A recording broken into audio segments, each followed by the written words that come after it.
In a world where ambition is often overshadowed by prejudice, James Carter's journey from the south side of Chicago to CAO is a testament to resilience, but not without its battles. This morning, as he faces the cold indifference of a bank employee who dares to question his worth, James realizes that the fight for respect is far from over. With a heart full of determination, he transforms a simple withdrawal into a powerful statement, challenging a system built on inequality. Will he change the way the world sees him, and more importantly, how others like him are treated? Join us on this emotional ride and discover what happens when one man stands up against the tide.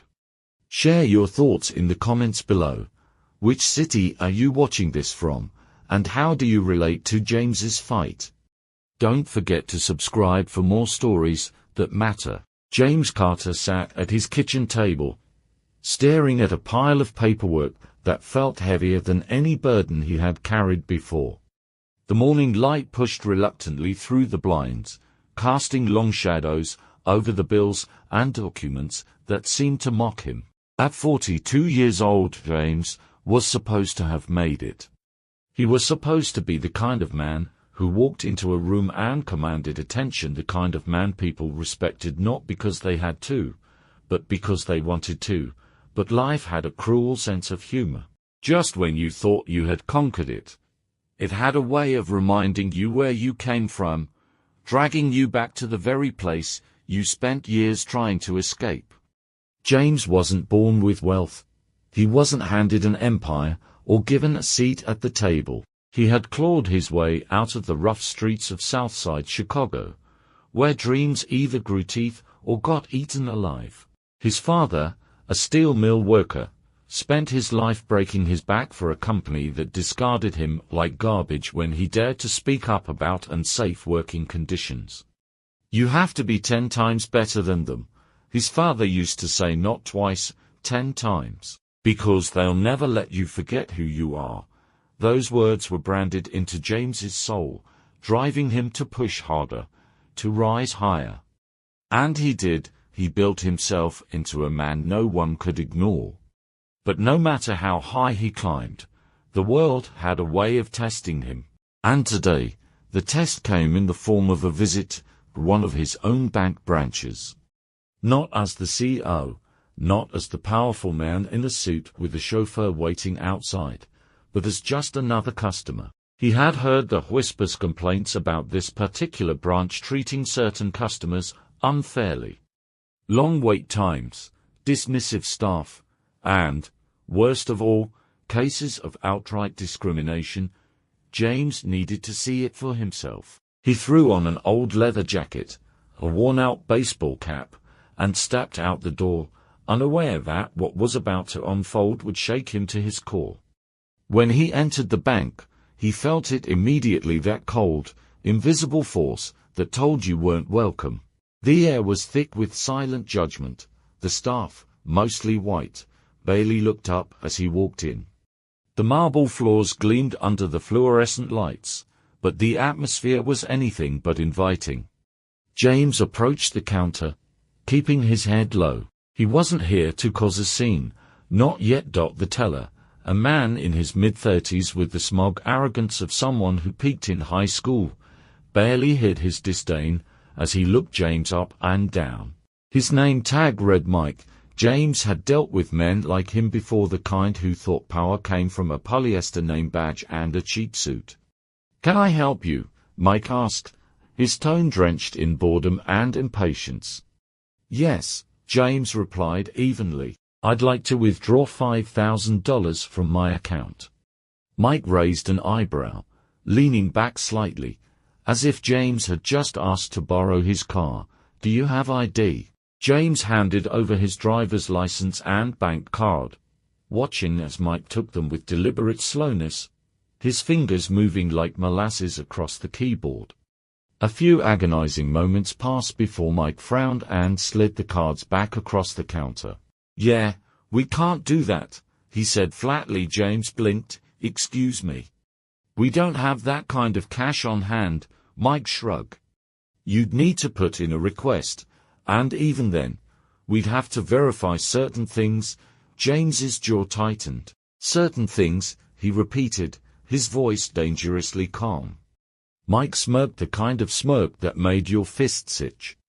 Like whether the funds are legitimate. The word hit James like a slap. His whole life, he had fought to be seen as more than where he came from, more than the color of his skin, more than just another statistic. And here he was again, being treated like a criminal for daring to exist in a space that should have been his by right. He took a slow, deep breath, forcing himself to stay calm. "Check again," he said, his voice controlled, but sharp. Mike sighed dramatically, making a show of typing something into the system. After another long pause, he looked up, his smirk widening. "Look, sir," he said, dragging out the word as if it were an insult. "Even if we had the cash, which we don't, you'd need to provide additional documentation. You know, to prove you're not, you know." James's hands clenched into fists. He leaned forward, his voice dropping to an icy whisper, "People like me." Mike hesitated, but then he doubled down. "All I'm saying is, we've got rules, and people like you don't always fit the profile." A gasp rippled through the small crowd of customers waiting in line. A middle-aged woman covered her mouth in shock. A younger man muttered under his breath, "Damn, dude," but James didn't need their sympathy. He needed justice. He pulled out his phone.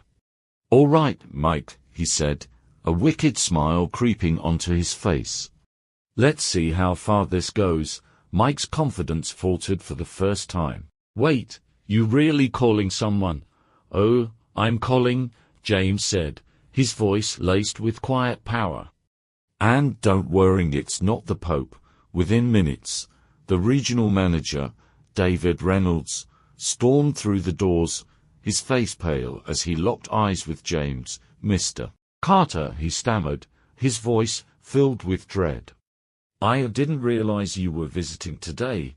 James turned to Mike, whose face had drained of all color. "Didn't realize I was important enough for basic respect, huh?"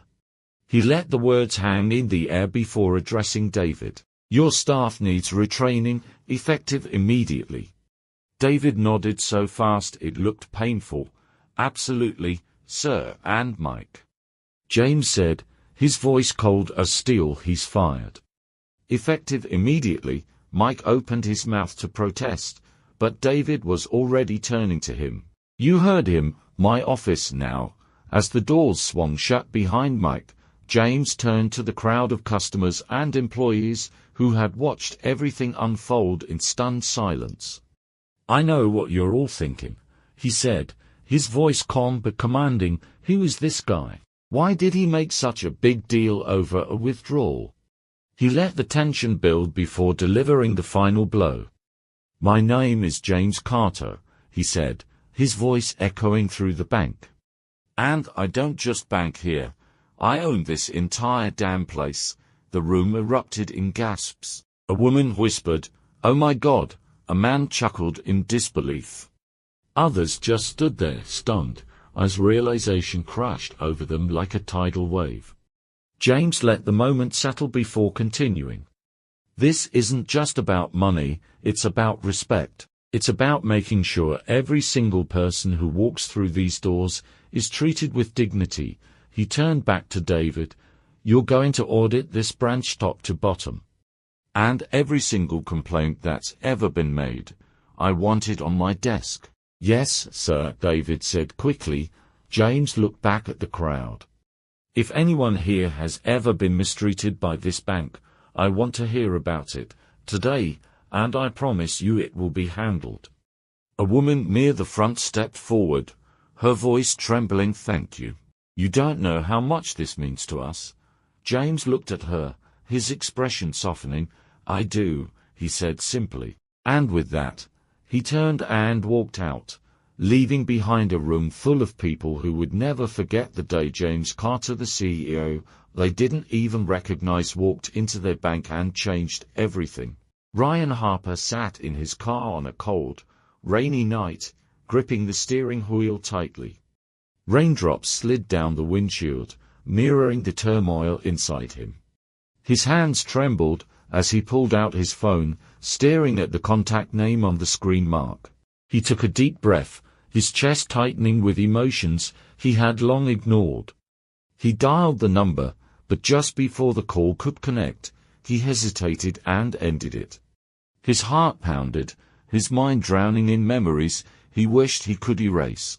Ryan had once been a man who believed that life was nothing more than a ruthless game, where only the strongest survived. He thrived on power, manipulating people for his own gain, never stopping to consider the consequences of his actions. He had built his empire by exploiting others, dismissing morality as a weakness.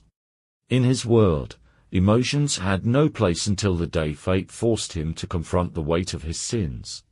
Years ago, a young man named Mark had walked into Ryan's office, filled with hope and ambition. He had spent 3 years developing an innovative project and believed that Ryan's company could help bring it to life. His eyes shone with excitement as he presented his work, unaware that he was standing before a man who saw dreams not as aspirations, but as opportunities to exploit.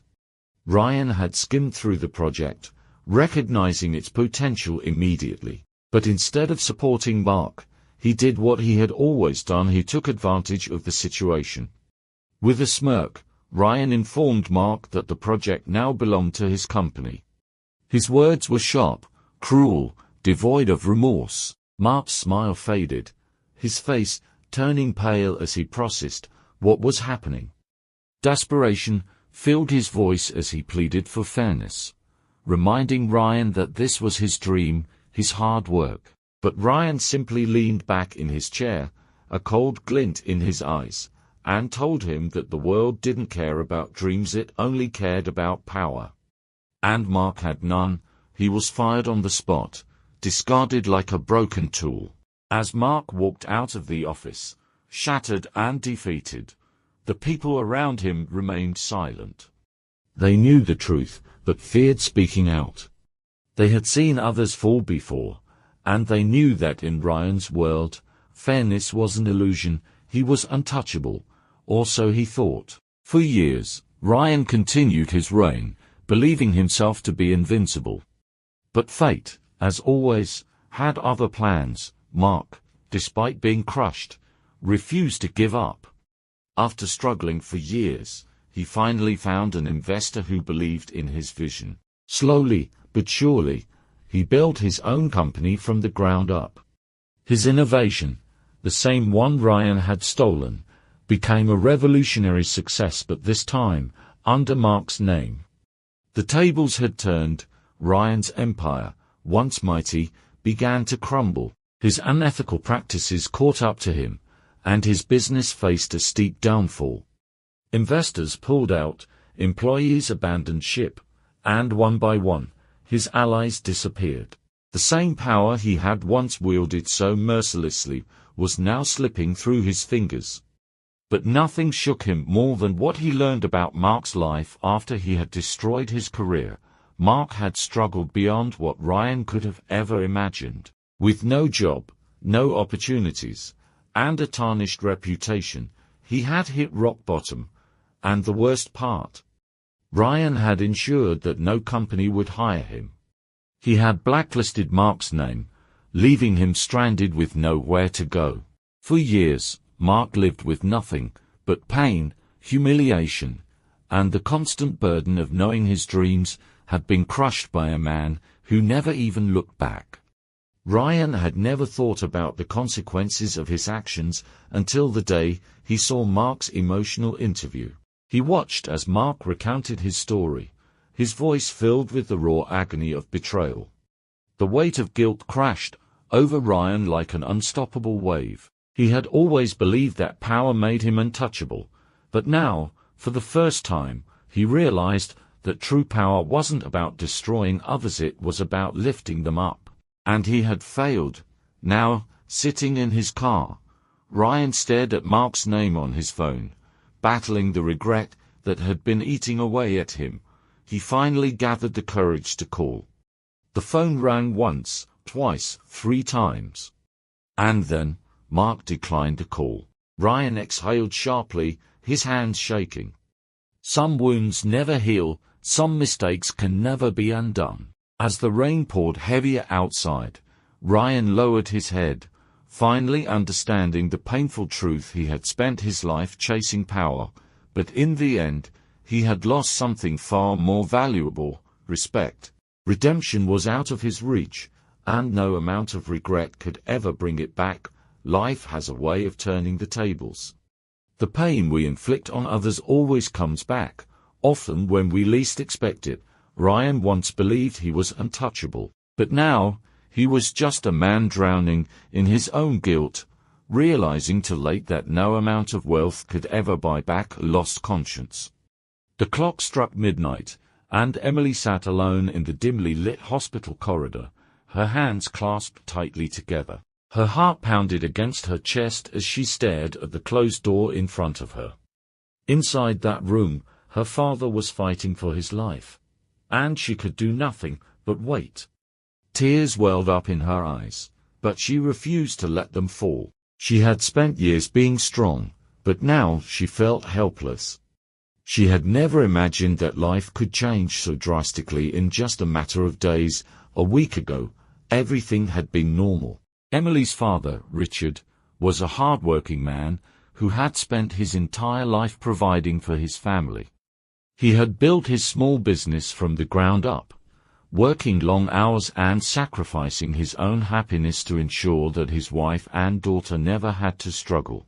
He had taught Emily the value of honesty, kindness, and perseverance. To her, he was not just a father, he was a hero. But heroes, too, have their breaking point. It all started with a simple phone call. Richard had taken a loan from a man he believed was trustworthy. He had planned to repay it in full, but business had slowed down, and the deadlines had become impossible to meet. When he asked for an extension, the response was not what he had expected. The lender was not a patient man, he was ruthless. That night, Richard received a message that made his blood run cold. You have 48 hours. Pay up, or face the consequences. Panic set in. Richard had never been the kind of man to get involved with dangerous people, but desperation had led him down a dark path. He tried everything, calling friends, selling what little he had, even considering shutting down his business, but nothing was enough. And then, the threats became real. A brick was thrown through their window in the middle of the night. A note was attached. Time's up. Emily had never seen her father look so defeated. She had always known him as a strong, fearless man, but now, he looked like a shadow of himself. He didn't tell her the full truth, but she could see the fear in his eyes. She could hear the tremor in his voice when he assured her that everything was fine. But everything was far from fine. The next evening, Richard left home, saying he had to meet someone. Hours passed, but he never returned. Emily's mother grew anxious, calling his phone repeatedly, but there was no answer. And then, just past midnight, the phone rang. But it wasn't Richard. The voice on the other end was cold, emotionless. Your father made a mistake. He thought he could escape his debt. Now, he's paying the price. The call ended abruptly, leaving Emily and her mother in a state of shock.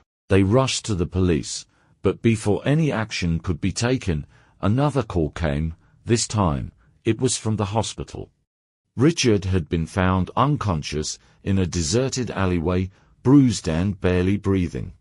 He had been beaten mercilessly, left to die. It was a miracle he was still alive now. As Emily sat outside his hospital room, she felt an overwhelming sense of anger, fear, and regret. How had things come to this? How had the world become so cruel that a good man could be broken just for trying to survive? She clenched her fists, feeling helpless, knowing that no amount of tears could undo what had happened. She thought about the people responsible. The ones who thrived on the suffering of others, who built their wealth by preying on the weak. They lived without remorse, without consequences. But she also knew something else: life has a way of turning the tables. No one escapes the weight of their sins forever. Hours passed, and finally, the doctor emerged. His face was grim. Emily held her breath. "He's stable, but the damage is severe," the doctor said. "Even if he recovers, he may never be the same." Those words shattered something inside Emily. She wanted to scream, to cry, to beg the universe to turn back time. But time doesn't wait for anyone. The damage was done. That night, as she sat beside her unconscious father, she made a promise to herself: she would fight. Not just for him, but for every person who had been wronged, every person who had suffered in silence. Because the world had enough cruelty, enough greed. And if no one else would stand up, she would. Richard had spent his life teaching her that goodness mattered. That honesty, integrity, and kindness were the greatest strengths a person could have. And now, as he lay in that hospital bed, she realized that true strength wasn't just about surviving, it was about standing up for what was right, no matter how impossible it seemed. The people who had done this to her father believed they had won. They believed that power and money made them untouchable. But Emily knew the truth: no one is untouchable forever. And one day, they would face the same fear, the same helplessness, the same pain they had inflicted on others. Because no matter how high you rise, karma never forgets.